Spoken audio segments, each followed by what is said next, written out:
Welcome back to Trail and Ultra Running Training. My name is Will France. I'm a personal trainer, running coach, strength coach, whatever else. The whole goal of this podcast is to provide some free information so you can run better and run longer, stay safer, and just have more fun outside. That's the whole reason we do all these things. If you like the information, I'd really appreciate it if you hit subscribe.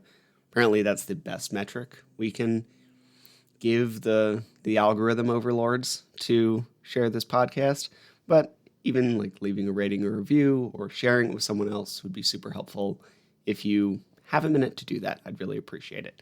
Anyway, let's talk about this idea of graded exposure, which I realize is not a big buzzword, but it does really matter because it is a lot of how we think of like the entire rehab space in physical fitness work, whatever.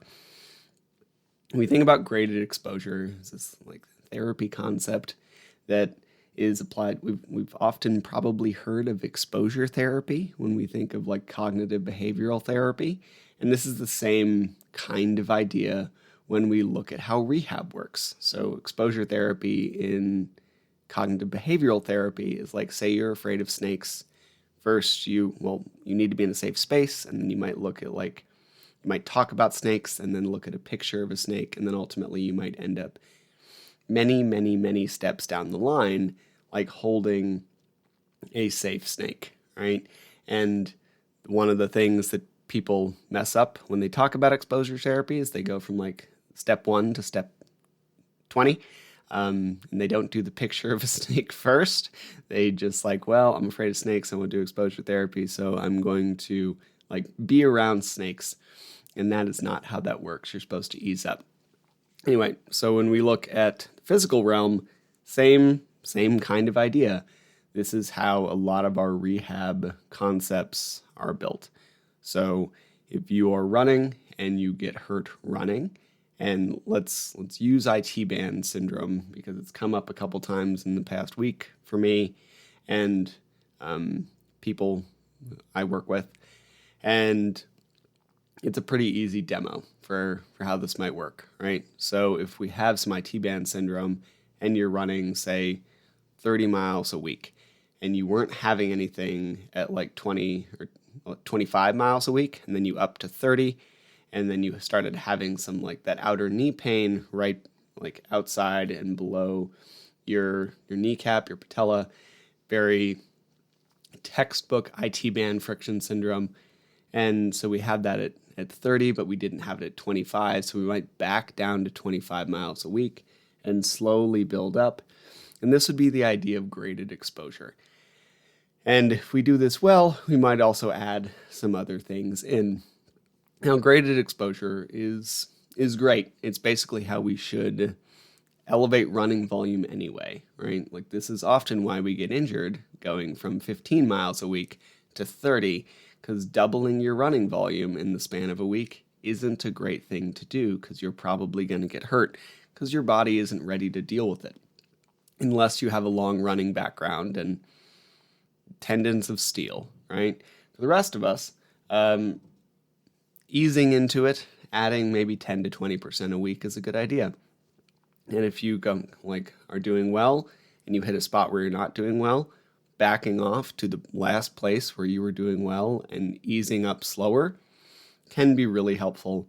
It can work. Downside is it can also take a long time. So theoretically, jumping from 25 miles one week to 30 the next week is not that unreasonable as long as it was spaced out appropriately. As long as like that 5-mile increase didn't come from only your long run. Let's say like you jump from a 10-mile long run to a 15. It's also a 50% increase. We need to kind of look at this on the day as well. Pretty significant 50% increases. It's not like you went from 1 to 2 miles, you went from 10 to 15. So if that's not where the entirety of that 5 miles comes from, it should be pretty reasonable, right? Like that could be an extra literal mile a day for 5 days out of the week. And we should be able to handle that. It's more aggressive than the 10% rule, so it's not like the safest thing in the world if we're being incredibly controlled, but it's about 20%. It's on the upper end of reasonable.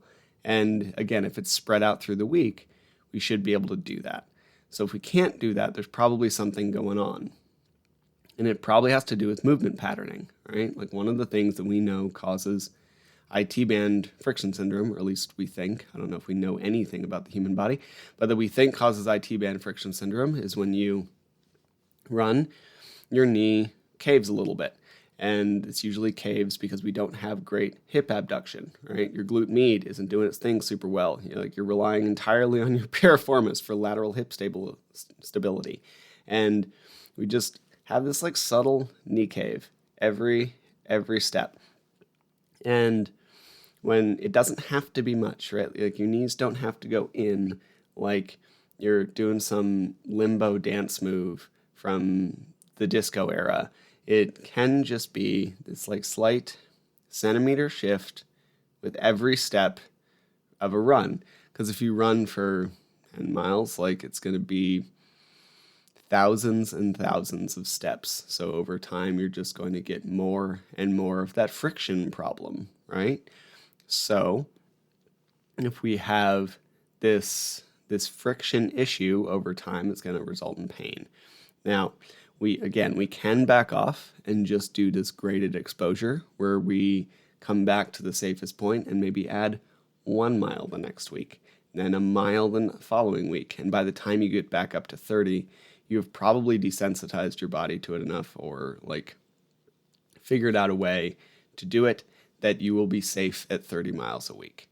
But we can also add some like specific variability. Because instead of taking multiple weeks to get there, we could take a couple weeks to get there and add like strength work would be a really good example. There's a few ways to do this, right? But this is the entire concept of physical therapy, where we grade you down to where you can handle, and then we add some exercises to basically make muscles do what they're supposed to do. And this is why banded tube walks, where you put one of these bands around your knee area and shuffle side to side, helps at all for IT band syndrome. Because, this is a rubber band. It's not going to build strength really in the glutes of a person running up mountains. But it can remind those muscles that they exist and be a really useful warm-up before you go out for a run. Right? So I find something like a banded tube walk, where again, you put this around your knees and you shuffle back and forth. You'll feel the side of your hip. And then if you do that before you go out running, you'll probably use it better. So that can be really helpful. But we also want to make it stronger because there's probably an actual strength deficiency there. And if we're going to do that, probably need to load it heavier because a rubber band probably isn't strong enough to make you stronger if you run up mountains or down mountains or for distances really at all. So for that, something like a sumo deadlift is really good. So we would come down, pick something heavy off the ground. We'd put our toes out at like 45 degrees. Knees would be out in line with our toes. Push your hips back until your weight's in your heels. Try to keep your shin vertical. And then pick like a heavy kettlebell up and squeeze your butt. We should feel a lot of core stability, should get some drive in the glutes, and at the top, you should find that squeeze in the glute med. And by keeping your knees out in line with your toes, now it doesn't need to be super wide, you don't need to be in a split. We want to just be wide enough that we can really forcibly create that hip abduction, pushing the knees out. And if you pick up something heavy while you're in that position, your glute med really has to do its job, and it will get stronger. And after a few weeks of that, it can probably make your IT band syndrome a lot better. And if we pair all these things together, you, instead of increasing your running ceiling, as it were, at like 30 miles, we've probably pushed it to like 40 with a lot less frustration. Because not only have we done some graded exposure on the running where we backed off to the last safe space and then rebuilt up to a new volume, we've also made the muscles stronger from some specific variability. Specific variability is this idea of like other training that's helpful, cross training, strength training, all these things that help you get better at the activity you're doing. And this is very different from, well, it's not very different, but it's like foundationally different from just random workouts that we do, right?